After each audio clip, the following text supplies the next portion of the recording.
Hello guys, welcome back to our channel. AP EAMCET 2024 సంబంధించి normalisation process చూడబోతా ఉన్నాము. అసలు normalisation process అంటే ఏంది, ఈ యొక్క నార్మలైజేషన్ ప్రాసెస్లో చేసినట్లయితే మనకు మార్క్స్ ఇంక్రీజ్ అవుతాయా, డిక్రీజ్ అవుతాయా, అదేవిధంగా మేమైతే రెస్పాన్స్ షీట్లో మార్క్స్ చూసుకున్నాము. ఈ యొక్క రెస్పాన్స్ షీట్ వచ్చిన మార్క్స్ కూడా సేమ్ ఫైనల్లో వస్తుంది. ఈ యొక్క నార్మలైజేషన్ ప్రాసెస్లో ఇంక్రీజ్ అవుతాయా, డిక్రీజ్ అవుతాయా, చాలా మందికి డౌట్ అయితే ఉండడం జరిగింది. స్టూడెంట్స్కి వచ్చేసి కంప్లీట్గా ఈ వీడియోలో స్టెప్ బై స్టెప్ అయితే క్లారిటీ అయితే ఇవ్వబోతా ఉన్నాను. అందరికీ కూడా ప్రతి ఒక్కరు అయితే వీడియోకి అయితే లైక్ చేయండి, అదేవిధంగా ఛానల్ ఇంకా సబ్స్క్రైబ్ చేసుకోండి.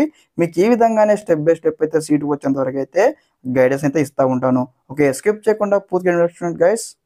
ఎస్ గైస్, చూసుకున్నైతే నేను డీటెయిల్ నోటిఫికేషన్ పీడిఎఫ్లో ఉన్నాను. మాకు క్లారిటీ ఇక్కడ నోటిఫికేషన్ ఇవ్వడం జరిగింది. Evaluation every care will be taken to avoid errors in the evaluation checking tabulation normalisation and ranking మనకి క్లారిటీ ఇవ్వడం జరిగింది.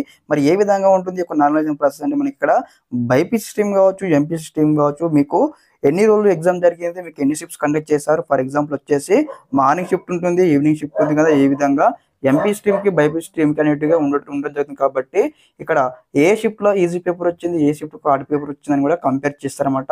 ఇక్కడ మెయిన్ అడ్వాంటేజ్ డిసడ్వాంటేజ్ మనం మాట్లాడుకున్నట్టయితే ఎవరికి ఇక్కడ అడ్వాంటేజ్ ఉండదు, డిసడ్వాంటేజ్ ఉండదు. ఫర్ ఎగ్జాంపుల్ ఎవరికైతే ఒక ఈజీ పేపర్ వచ్చిందనుకోండి, వారికైతే 2 నుంచి 3 మార్కులు అయితే డిక్రీజ్ కావడానికి అయితే కొంచెం అవకాశం అయితే ఉండడం జరుగుతుంది. ఎవరికైతే హార్డ్ పేపర్ వచ్చిందో యొక్క ఎగ్జామినేషన్లో షిఫ్ట్లో, వారికైతే 3 నుంచి 4 మార్క్స్ అయితే ఇంక్రీజ్ కావడానికి ఉంటుంది. Total it is depending upon the normalisation process అనమాట. Easy paper versus hard paper అనమాట. నెక్స్ట్ ఇక మనకు ర్యాంకింగ్ ప్రాసెస్ ఏ విధంగా ఉంటుంది కంప్లీట్గా చూపించబోతా ఉన్నాను. ఇక్కడ చూసుకున్నైతే ర్యాంక్ మనకి క్లారిటీ ఇవ్వడం జరిగింది.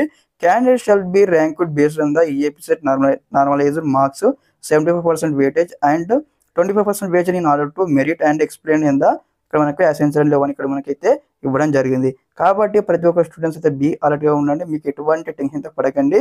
మీకు వచ్చే విధంగా అయితే మార్క్స్ వస్తాయి. మీకు ఇన్ కేసు 1-2 మార్క్స్ డిక్రీజ్ అవుతాయి ఎవరికి, మనకు ఈజీ పేపర్ వచ్చిన వారికి.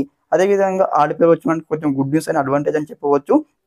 కాకపోతే ప్రతి ఒక్కరు కూడా నార్మలైజేషన్ అనమాట, అందరికి కూడా అడ్వాంటేజ్ ఉండవద్దు, డిసడ్వాంటేజ్ ఉండదు. అందరికి కూడా అందరు ఆల్ ఆర్ ఈక్వల్ కాబట్టి ప్రతి ఒక్కరు ఉంటుంది.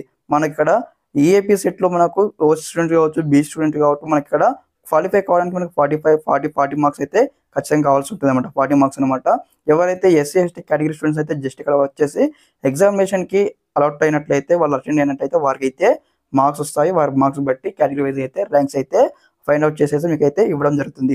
మనకు రిజల్ట్ కూడా మనకైతే నెక్స్ట్ మంత్లో రాబోతా ఉన్నాయి. కాబట్టి ప్రతి ఒక్కరు కూడా బీ అలర్ట్గా ఉండండి. మీకు ముందు చెప్పినట్లు ఈ విధంగానే స్టెప్ బై స్టెప్ అయితే గైడెన్స్ పెడితే వస్తూ ఉంటాయి మీకు సీటు వచ్చేంత వరకు.